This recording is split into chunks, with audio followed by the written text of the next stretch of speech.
right. Beau James here. Do you want to be a Wrestler Kid Radio? And I'm pleased and just tickled to death to have on here as my first guest, a man that one of the few that probably knows more about the history of Memphis wrestling than myself, along with Mark James. And I'm talking about the former general manager of the USWA and the owner, founder, and president of Power Pro Wrestling, my former boss, Randy Hales. How you doing, Randy?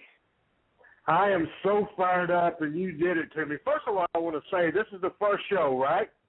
The first show. I am honored to be here, but I can't believe it. Are you freaking kidding me? You've already created a storm, bro? What's going on with that, man? Man, we got 2.5 inches of rain in 20 minutes is what the news just said. The streets are standing full of water downtown in Kingsport, Johnson City, and Bristol. They're having flash floods. It's a mess, and I'm hoping we can stay on here and not lose power or lose phone service or anything for the next 25 minutes, because I know you are just like me when it comes to Memphis wrestling. You love it. It's a passion. It drives you, not just the years that we spent there, but our childhoods watching it on TV and growing up. And we're two very blessed men that got to grow up and be friends and work with all of our heroes.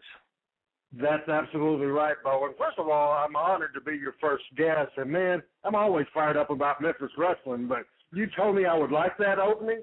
And, I didn't really know where you were going with that. You played that old TV5 theme, and I'm up in this motel room in Long Island, New York, and I heard that theme for the first time in a long time, and it just took me back to the many years of memories, and it makes me want to say hello again, everybody. We're right along ringside, all ready to go with another big week of TV5 Championship Wrestling. There ain't nothing better in the world, brother, than talk about our heroes, talk about the great stars, talk about the fabulous Jackie Fargo, talk about the one and only, my friend, the superstar Bill Dundee, the King Jerry Lawler, and so many more, so much history. I'm ready to rock and roll this thing. I'm fired up, Beau, and so let's go with the questions, man. I'm excited. All right. Well, I'm going to ask you, what was the first – everybody has that moment when wrestling captivates them and catches them for the first time.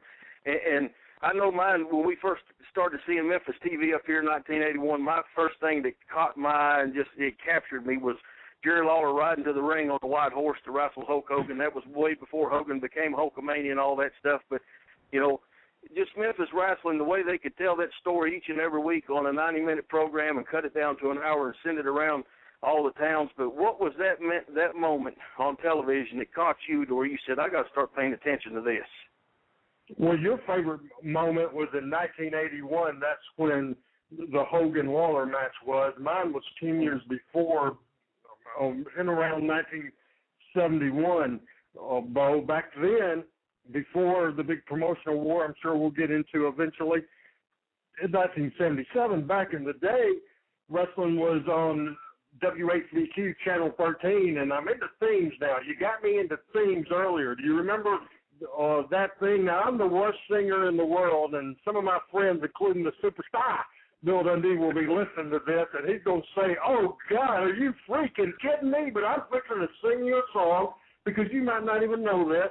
The fans that's younger than me don't know this, but the TV Channel 13 wrestling show used to start with a song. It would go like this: it's America's favorite sport on WHBQ television. And they go into, hello again, everybody. Let's listen on Dave Brown. Wow, on reset. All ready to go with another week. So that's enough to hook you right there. The cool music back then, it would be corny now.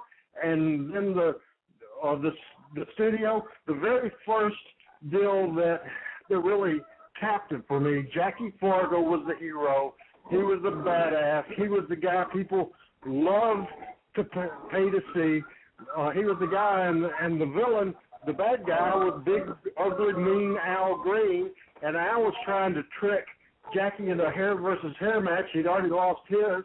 And the way he ended up doing the thing is by insulting Fargo's deceased father to say, oh, your dead daddy was a coward. And Fargo came out, did a fired-up interview where he was crying. I was crying. Everybody was crying. And so they set up the Fargo's hair at stake match at the Memphis Mid-South Coliseum, which at the time was the biggest crowd in the history. It was scaled for like 10,000 800 people. It ended up selling out, and many, many, many thousands of people turned them away. I remember that memory. That hooked me. I remember then going to the matches in Jonesboro. Of course, I remember Jerry Lawler dressing up like a girl and tricking Jackie Fargo, and he beat the heck out of Jerry Jarrett. That was always good to see. And as years went on, I would have liked to see that for a shoot, but that's another story for another day. But just so many memories. I mean, we just have 30 minutes tonight, 30 minutes tomorrow night. I could tell you 500,000. One more that I would like to say is the first appearance in 1975, January 75, of the tag team of Bill, not the Superstar Dundee. It wasn't built yet for that. It was Bill Dundee and George Barnes. The Australians came in, and on their promo, we've never seen this ever, they beat the dog crap out of each other, forearms to the chest. They beat each other to death, and it was just the darndest, craziest thing. And George was just here for 4 or 5 months. Dudley was here for 40 years, but people still ask about George Barnes, and that was 35 years ago, and he was here for 4 months. Yeah, so he was here in Knoxville for the 4 or 5 months he was here. Him and Dundee were in Knoxville about 3 weeks, and people still remember him here. When Bill was up here, people were asking him, "Hey, where's George Barnes? He's still alive. He's still wrestling." And it's amazing how the people connected. And then Bill Dundee's book, when Lance Russell wrote there in the beginning of it, talking about that same interview, you look at Lance Russell and all the wrestlers and all the interviews and everything that he did on Channel 13 and Channel 5 over the years, and that interview still stuck out in his mind just as clear as it did, like it was yesterday. So that first impression that they made in Memphis was something that just grabbed a hold of everybody. Absolutely, for sure. And there's been so many great moments with Bill Dundee. And let me say this about Memphis Wrestling for the people that just heard about Memphis Wrestling. There's been so much talent, hundreds, maybe even thousands of people, but the heart and soul of that Memphis territory from, say, 1970 on until when people talk about wrestling in Memphis, still today, there's 3 names. I mean, there was a lot of other people, but contributed. Jackie Fargo was the father figure type. He's the guy they believed in. He's the guy that made Jerry Lawler. Of course, Jerry Lawler, the king, and so many great things in Memphis, including his world title win in, I believe, 1989 or 88, 89. 88, right? May the 9th, 1988. And so but the other person was Bill Dundee. Here's the difference with Bill, the difference of Bill than with Fargo and even with Lawler. Bill Dundee was the glue because Fargo, by that point, was not a full-time wrestler. Lawler, did not he loved going to TV, and he loved going to Memphis, and he didn't mind the spot shows around Memphis, but he didn't like being on the road, so he didn't go on the road all the time.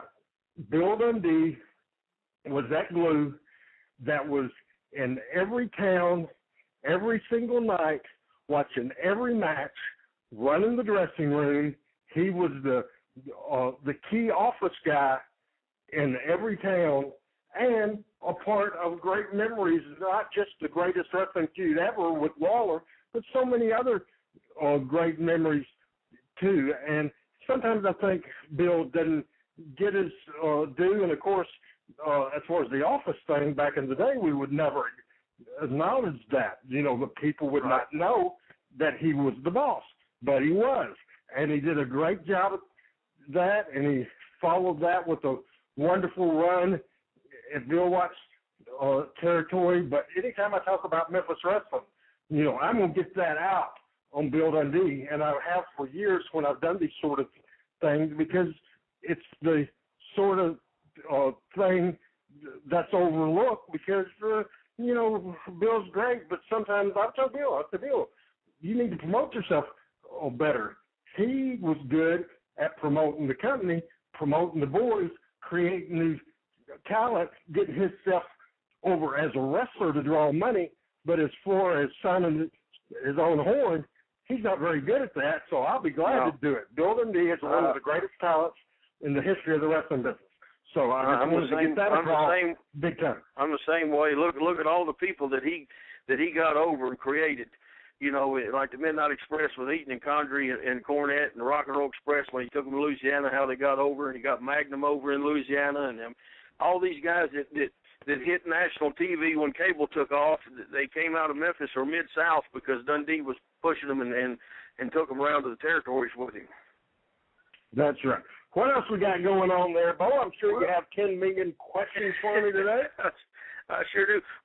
Tell us about a Saturday night in Jonesboro at the old American Legion Arena where they used to have wrestling there every week, because I've always wondered about that building. I've got about a 15-minute clip of Hector Guerrero and Jerry Lawler wrestling in that building, and there's no security.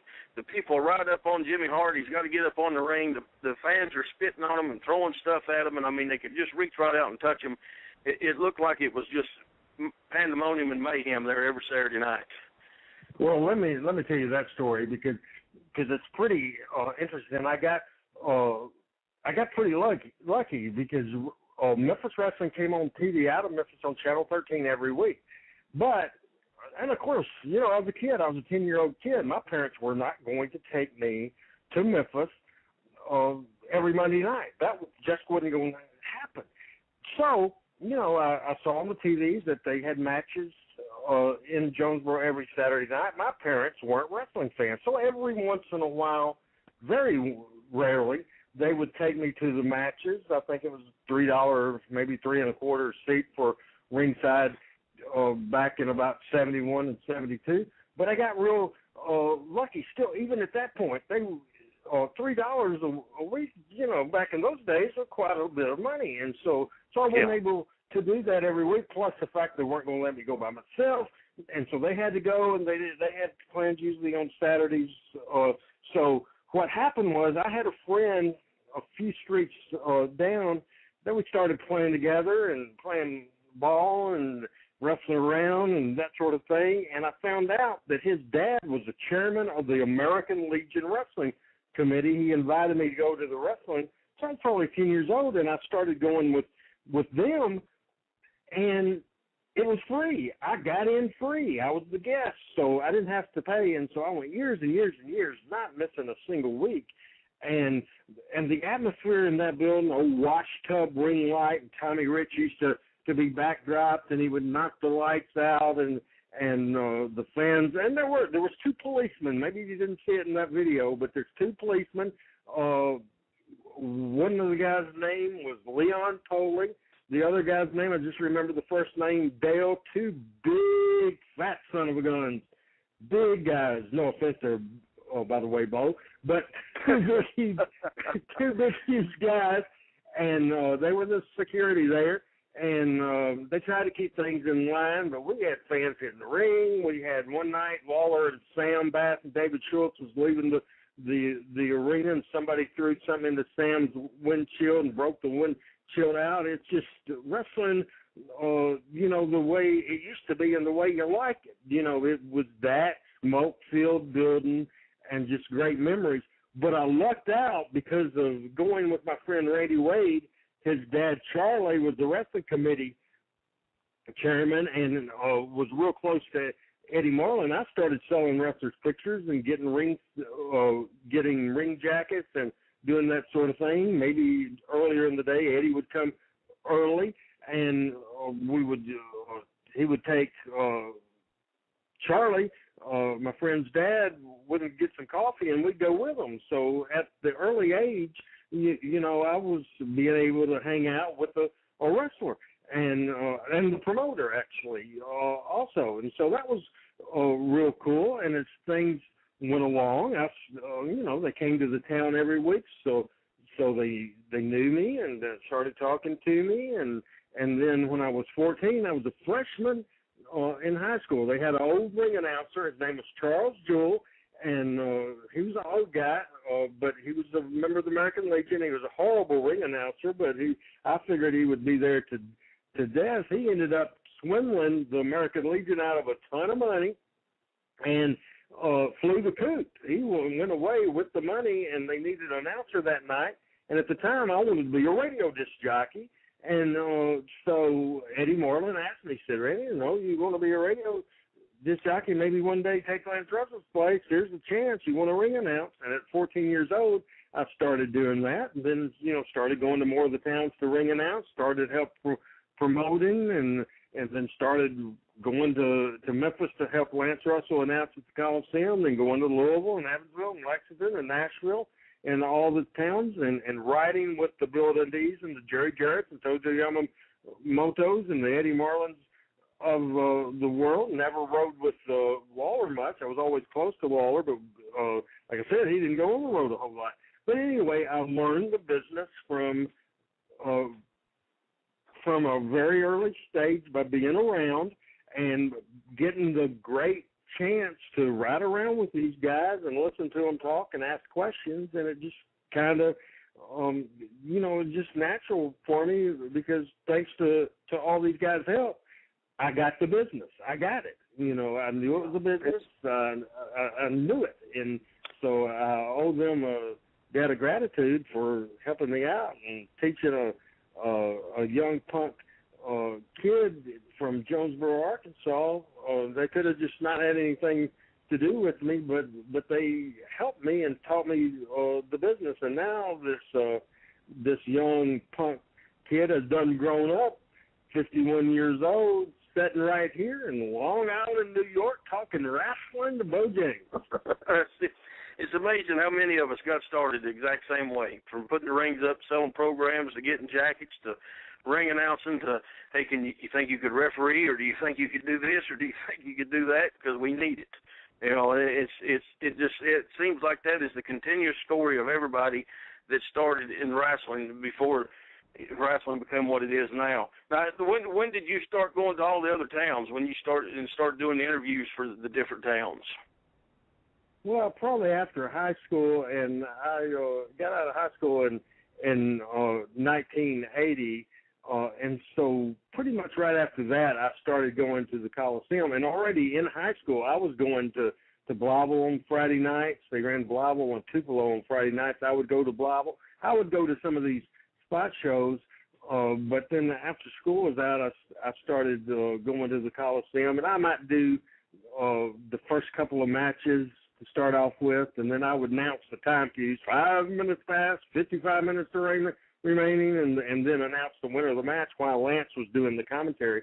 And it just evolved into more matches, and, then, more important matches, and then doing it with Lance together, and then it evolved. If Lance wasn't there, instead of bringing Dave in, they would just have me do it and doing the interviews and that sort of thing. Just everything evolved, and then after college, I was doing a lot of towns, sometimes 4, 5, 6. And I remember at one point, and this is when I got my break office-wise, is I would go to Memphis on Monday nights, and then I would leave. I was living in Jonesboro, 70 miles away. Then I would ride with Eddie Marlin to or Randy West back to Nashville. I'd stay at Eddie's house. Then on Tuesdays, I would ride with Jerry Jarrett and Tojo Yamamoto. And like I say, this is 1984. I would ride to Louisville and then come back and stay at Jerry Jarrett's house. And then I would spend most of the day Wednesday in the office listening to the booking meetings. And then we would leave to go to Evansville. Then I would come back, do the Thursday town, and then I would get a ride with whoever was coming back to Memphis. It might be Ken Wayne, it might be Buddy Wayne, it might be Coco Ware. I remember making a trip with Steve Kern, just whoever. Tom Ernesto Sr., the assassin, in 1985 when he was booking, I hooked a ride back. And then I would go back, get in my car, go to Jonesboro, and for the longest time I wouldn't go to TV or to Nashville. But then once Waller hired me as his assistant when he opened up an office in the back of his house in a little tool shed, but it was the Memphis Wrestling office, and it was Jerry Jarrett was taking a year or so off, and then so I was Lawler's assistant then. He didn't make the Louisville. Dundee was gone. He was setting the world on fire in Louisiana. So I would go to probably, and this is probably even 1986, is when I would start going. 86, 87, I would start going to all the towns as the assistant, and then it evolved. You know, it evolved to everything it became. Yeah. Did you ever think, though, that you would end up being the booker of the territory? No. First of all, very few people have been a booker that hadn't actually wrestled. You know that. Right. Of course, that's happened before. Jim Crockett. It happened, of course, with McMahon Senior and Junior. So it didn't happen a lot. But you know, this is what I think where I was different. I had a good relationship, especially with the top talent, because to be honest, you don't know everything unless you've been in that ring working. So I knew my limitations. I understand the TV side. I understood what it took to draw money. I understand that from the get-go as far as when I needed help, as far as the details of matches and that sort of thing. You know, the crew was great. Of course, Lawler was going to do Lawler's matches. Dundee knew what was best for Dundee, but we would sit together and talk. I knew a plan, and they would help me just talk it out. It wasn't like I would just, it was 100% everything my idea. You know, back then, you have to give the talent freedom. You know, Bill Dundee can do a better Bill Dundee interview than Randy Hales can write a Bill Dundee interview for him. Same thing with Jerry Lawler, can be Jerry Lawler a lot better than Randy Hales can, or any other booker, not just me. You know, so it was a dream situation. A lot of kids, everybody has dreams, whether they want to be a doctor or a lawyer or a policeman or a fireman, whatever the case. Mine just happened to be, I wanted to be in the wrestling business. I wanted to be a wrestling announcer. I wanted to be the next Lance Russell, but Lance was going to be around forever, and I was okay as an announcer, but I was no Lance Russell, so it just, you know, you have to switch gears, and, you know, I thought that it ended up where I was good at what I did, and I loved the business, and I loved the Memphis Wrestling business. You were willing to do whatever it took to be a part of it.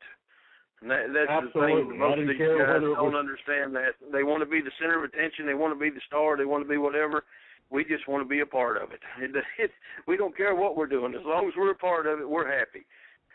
Absolutely, whether it's the ring or what. And besides, I mean, it's not just about, you know, being on TV is great where people can recognize you from TV, and at times it works to your advantage because, you know, I was into wrestling. I could care less about sports or being popular in school. I wanted to be popular at that wrestling arena on Saturday nights. I could care less if I was popular, but it was kind of ego-wise satisfying that when I went to my 30th school reunion, you know, it was actually fantastic because all the hotshot football players and basketball players and the athletes that wouldn't give me a time of day, they watched Memphis Wrestling too. When I walked into my first reunion, and it was the 30th one, it was a whole different thing because all their lives were boring, and mine certainly wasn't.